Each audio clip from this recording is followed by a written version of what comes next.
The audit continues. As a result, the amount of money provided to service providers to assist victims varied greatly, and OJP could not provide evidence to show that the wide variance in award amounts per anticipated victim was reasonable. Wow. The solicitation established a limit of $450,000 for each task force grant and required law enforcement applicants to increase the number of trafficking victims saved by 15% each year. The solicitation defined a trafficking victim save as an individual recovered from a trafficking victim situation who has been identified, certified, and referred for comprehensive victim services as a result of program initiatives. So this gives a bit of a better picture about where Nancy and the others in their certification have fit in. Trafficking victim situation, they've been identified, certified, and referred for comprehensive victim services as a result of program initiatives. A key part in the reporting of victims is to have a file on the victim.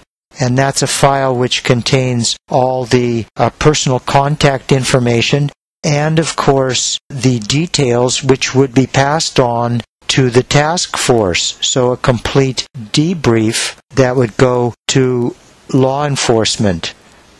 The report says, in summary, we found that the task force operations resulted in few continuing presence applications being submitted for trafficking victims.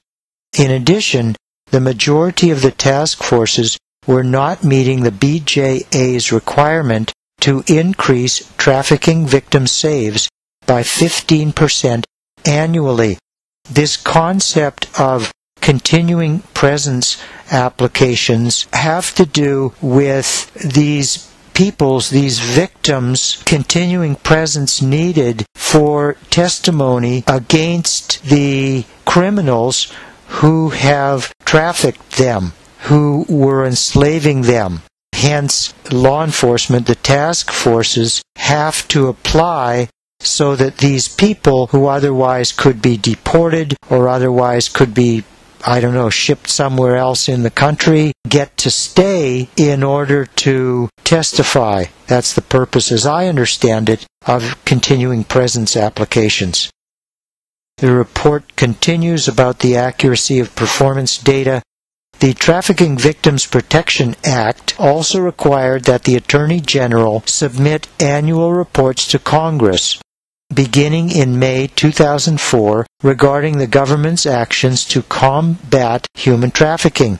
One activity to be reported was the number of victims receiving services under the TVPA, Trafficking Victims Protection Act, by the Department of Justice.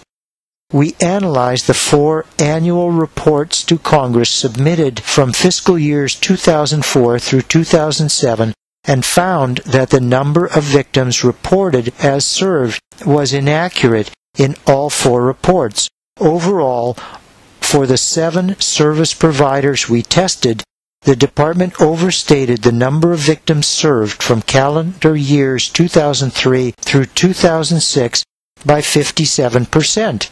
Wow! In addition, the latest data on victims served through June 2007 shows 54% more victims served than we were able to verify. And of course, the way that the OIG verifies is to take possession of a file. And further verification would be to contact these people whose files they've been given. So, what we have here is stat padding. This problem, the number of victims reported to Congress not matching the number reported by the OVC service providers and the number supported in the service providers' files, occurred for each report we tested, as shown below in each discussion and ensuing table. So what the service providers need in order to satisfy the government office, which is providing major funds, they are falsifying those stats. And they need to have files. So consequently, they probably welcome the ex-Scientology people who will provide them with files so that they can continue to show that X number of victims of human trafficking contacted them for services. This is in one report and recorded in the OVC's records, the Coalition to Abolish Slavery. They claim 67, and verified by the OIG 25. A little while later, recorded in the OVC's records 39, verified by the OIG 21. This is between the years of January 2003 through June 2007. This is what has been recorded in the OVC's records. This is what CAST provides to them, that during those years they provided comprehensive services to 185 victims of human trafficking.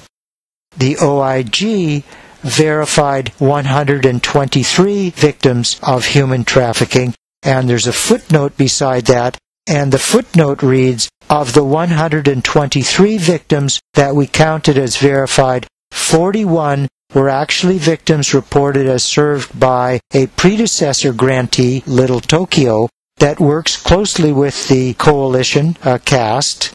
OVC now combines the victims served by Little Tokyo with those served by the Coalition to Abolish Slavery and Trafficking. We did not attempt to verify the 41 victims reported by Little Tokyo. So, subtracting the 41 from the 123, and you get 82. So, for those years, which is 4.5 years, January 2003 through June 2007, CAST provided services to 82 victims of human trafficking. Carrying on, here's a description that concerns CAST individually.